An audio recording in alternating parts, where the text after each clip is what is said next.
오늘은 그 공약으로 아주 중요한 두 가지 공약에 대해서 말씀을 드리려고 합니다. 하나는 베이비 부모 일자리 100만 개 창출입니다. 또 하나는 간병 국가 책임제입니다. 다들 우리 국민 삶과 아주 직결되는 문제여서 좀 상세하게 설명을 좀 드리도록 하겠습니다. 우선 베이비 부모 일자리 100만 개 창출입니다. 지금 베이비 부모 현황을 보면 1차 베이비 부모가 지금 700만 명입니다. 2023년에 은퇴 연령에 이제 진입을 완료했죠.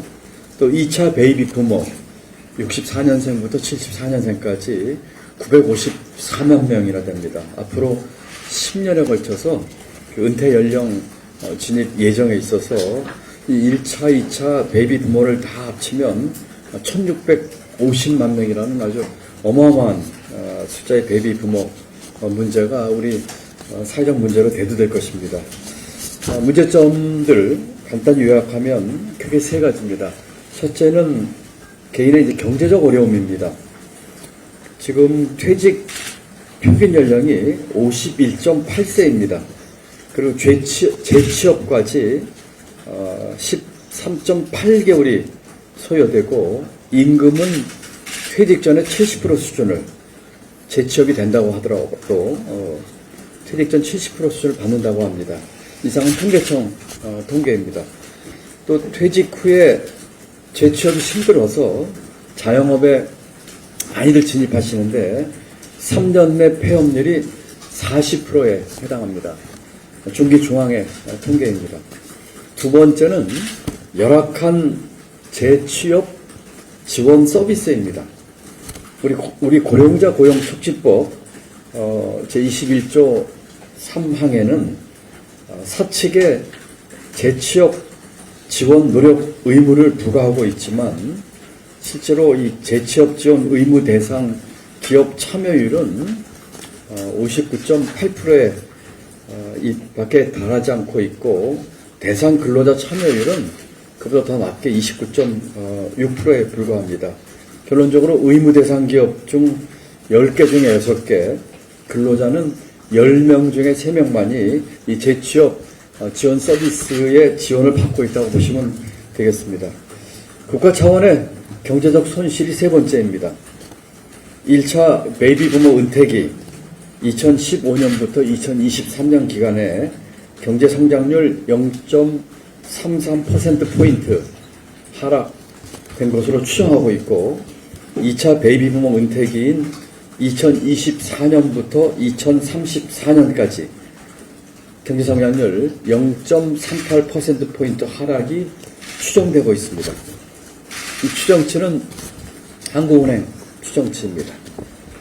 베이비 부모 일자리 100만 개 창출 공약 주요 내용을 말씀드리겠습니다. 크게 세 가지입니다. 첫 번째, 정년 이후 고용 연장 및 재고용 활성화입니다. 30만 개 지금 목표로 하고 있습니다. 공공, 대기업 중심으로 정년을 65세까지 단계적으로 연장을 추진하겠습니다.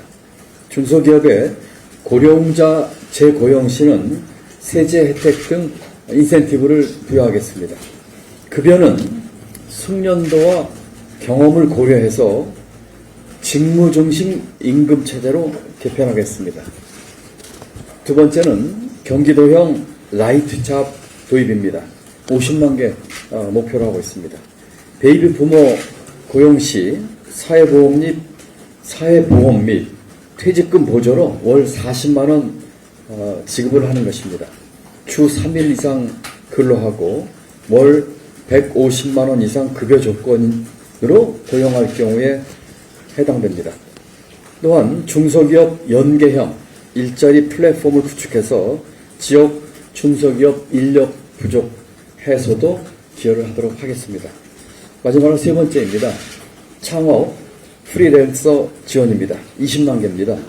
베이비 부모 창업 지원 센터를 확대해 컨설팅, 또 공간 제공, 저금리 대출 지원을 하도록 하겠습니다. 소자본 창업을 지원하겠습니다. 전통시장, 지역 소상공인과 연결해서 창업 지원, 컨설팅 지원에 만전을 기하도록 하겠습니다. 이상 정년 이후 고용 연장 및 재고용 활성화에 30만, 또 경기도형 라이트잡, 이미 경기도가 하고 있는 겁니다만 50만 개, 또 창업과 프리랜서 지원에 20만 개에서 베이비부머 일자리 100만 개 창출하겠다는 공약을 말씀드립니다. 두 번째는 간병 국가 책임제입니다. 현황과 필요성을 좀 먼저 말씀드립니다. 병원 입원 환자 60.5%가 사적 간병에 의존하고 있습니다. 2020년 통계입니다. 가족의 간병 규모는 2022년 89만 명, 2032년에는 최대 192만 명 이상 됩니다. 가족 간병의 경제적 손실은 최저임금을 적용을 했을 경우에 연간 11조 원 규모로 추정되고 월 평균 간병비 370만 원으로 추정하고 있습니다. 간병 국가 책임제는 4가지 전략을 가지고 추진하겠습니다. 첫 번째, 간병비 국가 책임제입니다. 간병 급여를 건강보험 급여 항목에 포함시키겠습니다. 간병 본인 부담금을 대폭 경감하겠습니다. 간호와 간병 통합병동 대폭 확대하겠습니다. 상급 종합병원과 종합병원 전 병동으로까지 확대하겠습니다. 이 재원은 건강보험 누적 적립금 30조 원을 활용하면서 순차적으로 확대하도록 하겠습니다. 두 번째는 간병 취약층 주거 인프라 구축입니다. 노인주택 100만 호 지원하겠습니다. 계단과 문턱을 없애서 독립 생활이 가능하도록 주택 개조 80만 호 하도록 하겠습니다.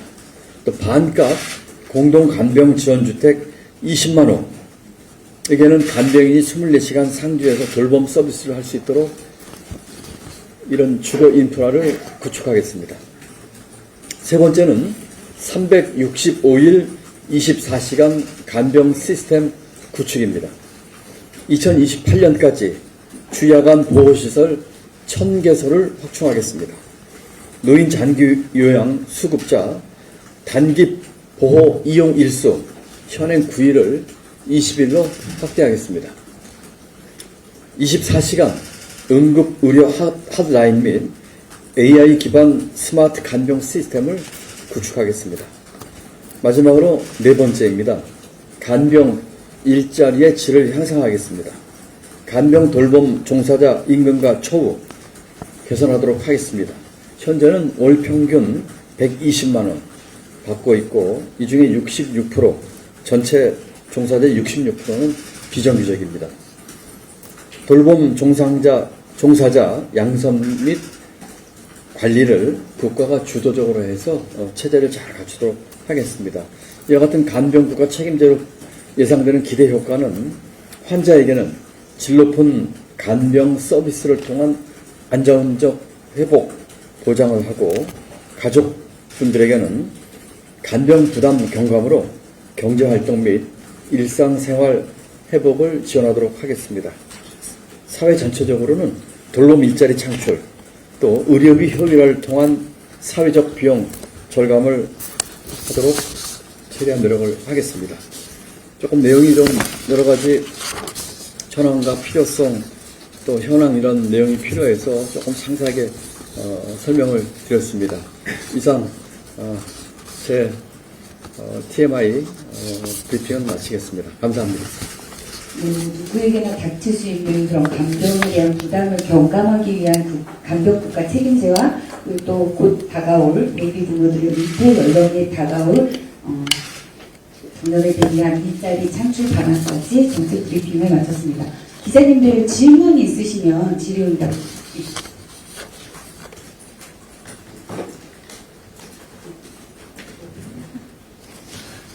물로이신 기자입니다. 지사님께서 간병인비 국가 책임제 말씀하셨는데요. 간병급여를 건강보험 급여 항목에 포함시킨다고 하셨는데 이렇게 되면은 건강보험료가 인상이 되는 건지 어떤 시스템으로 운영되는지가 좀 궁금합니다. 우선은 아까 말씀드린 것처럼 건강보험 누적 적립금 30조 원 있기 때문에 아직은 처음 시작하는 단계에서는 건강보험료 인상 고려하지 않고 이 누적 적립금을 활용해서 하는 것을 원칙으로 하고 시작을 해보겠습니다.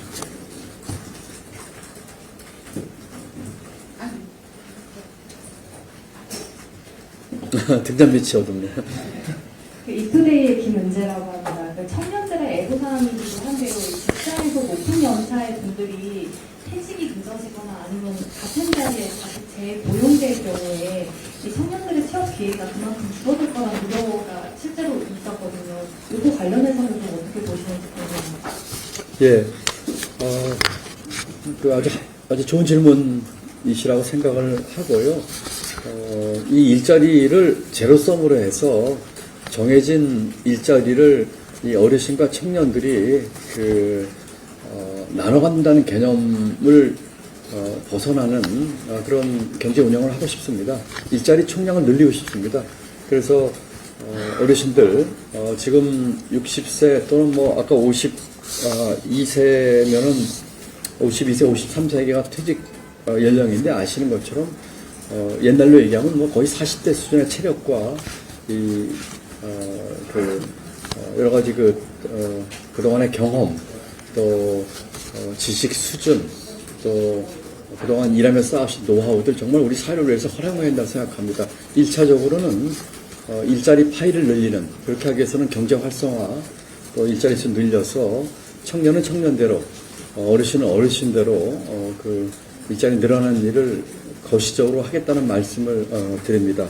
그렇지만 또 지금 말씀하신 것처럼 그와 같은 우려도 일리가 있기 때문에 지금 재고용 같은 경우에 이것을 연공 소열제의 직무급 임금 체제를 개편을 전제로 해서 이것은 어르신들이 퇴직하시는 분들뿐만 아니라 사실은 근무하는 오래 근무하신 분들에 대한 직무 체제도 연봉식 또는 호봉제도 이 직무를 바꾸는 식으로 해서 이 노동시장의 또 이 문화와 근본 체제 변화도 같이 병행해서 하겠다는 말씀을 드립니다. 또 질문 있으시나요? 참고로 오전에 저희가 보도자료 나갔었는데요. 외신 대변인 언론 브리핑도 있었습니다만 김동연 후보가 우리 기후보험 우수 사례로 해서 UN 기후행동이 선정하는 11인 글로벌 리더로 선정되었습니다. 관련된 브리핑 참고해 주시고 관련된 질문도 함께 해주시면 감사하겠습니다. 질문을 유도하고 있네요. 네. 네, 기후일보 김윤입니다. 기후 관련해서 또 이제 질문을 그럼 좀 할게요. 이재명 캠프에서 오늘 원전 비중 좀 유지해야 된다 이런 식으로 발표가 나왔는데 신재생 에너지 비율을 확충해야 된다고 강조하고 계시잖아요. 어떻게 보고 계십니까? 우리 여성 대변인이 옆구리 찔러서 절박기식으로 질문하던 건 아니겠죠. 이재명 후보의 공약 오늘 발표한 내용은 제가 잘 모르지만 제가 알고 있는 직전에 발표한 공약 내용을 보면은 저하고는 좀 차이가 있는 것 같습니다. 지금 바람직한 에너지 믹스를 어떻게 가져갈 것인가 하는 문제에 있어서 저희는 경기 도정을 하면서 경기 알리백 선언을 했고 가장 강력하게 윤석열 정부의 기후 위기 대응에 퇴행적으로 하는 것에 저희가 반대하면서 정주행을 했다고 생각을 합니다. 그 노력의 일환으로 이 유엔에서 이제 그와 같은 선정도 있었다고 믿고 있고요. 저희는 지금 석탄 발전소 폐쇄 그리고 에너지 믹스에 있어서 원전은 현재 건설 중인 것은 그대로 건설을 하고 또 앞으로 수명이 다하는 원전은 정밀한 안전 진단을 통해서 문제가 없는 것이 확인된 원전은 계속 가동을 하겠습니다. 아마도 이재명 후보하고 차이점은 새롭게 지금 건설하는 원전 지금 정부에서는 3기 건설을 요구한 것으로 알고 있고 이재명 후보와 당은 2기 건설까지 합의본 것으로 알고 있습니다만 이 사항은 제가 확실치 않아서 확인을 해드리겠습니다만 저희는 저는 신규 원전 건설은 반대합니다. 말씀드린 것처럼 기존의 원전 수명 다한 것의 안전 진단을 통한 가동 연장, 그리고 현재 건설 중인 원전의 건설은 계속하지만 신규 원전은 반대하는 말씀을 분명히 드리고요. 그 밖에 그럼 신재생 에너지 발전량을 크게 늘리는 것이 저의 공약입니다. 이미 경기도는 태양열을 포함한 신재생 에너지 발전량 증대를 대폭적으로 해왔습니다.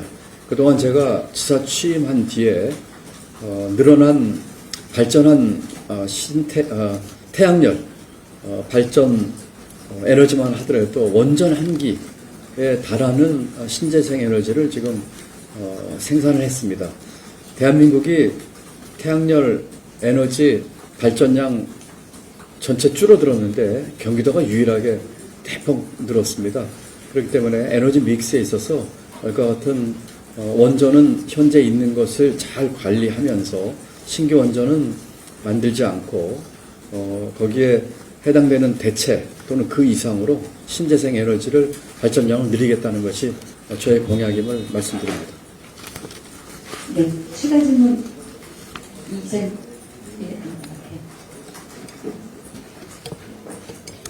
네, 후보님 JTBC 이승환 기자입니다. 앞서서 일자리 얘기해 주신 거 인상 깊게 들었는데요.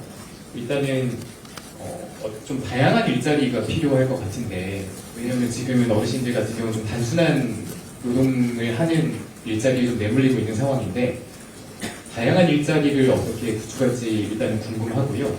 두 번째는 기업들이 이분들을 이렇게 채용하는 데 있어서 유인들이 사실 제시해 준 것도 좋은 것 같지만 이걸로만은 사실 기업들이 채용을 적극적으로 할 것 같지는 않게 느껴지는데 좀 어떻게 좀 채용을 적극적으로 이끄실지 궁금합니다. 예, 그렇습니다. 지금 말씀하신 것처럼 다양한 일자리가 필요합니다. 아주 단순 노무직 같은 것이 아니고 다양한 일자리가 필요합니다. 사실 지금 우리 경기도에서 하고 있는 일 중에서 이 베이비 부모 일자리 일을 많이 해왔습니다. 베이비 부모 과가 있을 정도거든요. 하나 예를 들면은 사회적 기업 또는 소셜 임팩트 기업 중에 상상우리라고 하는 기업이 하나 있습니다. 그 기업에서 지금 이 중장년을 위한 일자리 교육을 해서 재취업을 시키고 있는데 너무나 성과가 좋습니다. 이 말씀은 그동안 본인이 쌓아왔던 일자리 경력에 부과해서 새로운 기술 또는 정보의 습득을 통해서 아주 다양한 일자리를 만들어가지고 재취업을 하고 있는데 성과도 좋고 직접 제가 CEO와 여러 차례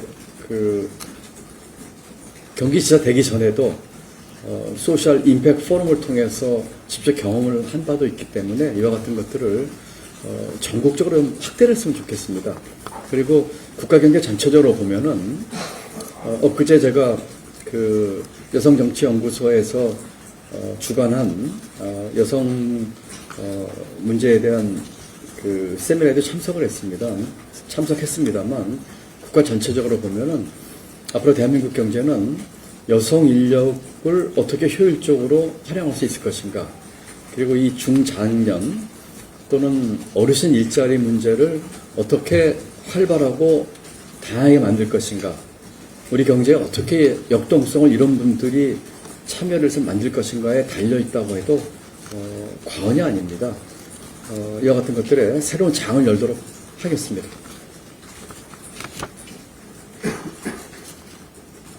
저 뒤에 계십니까?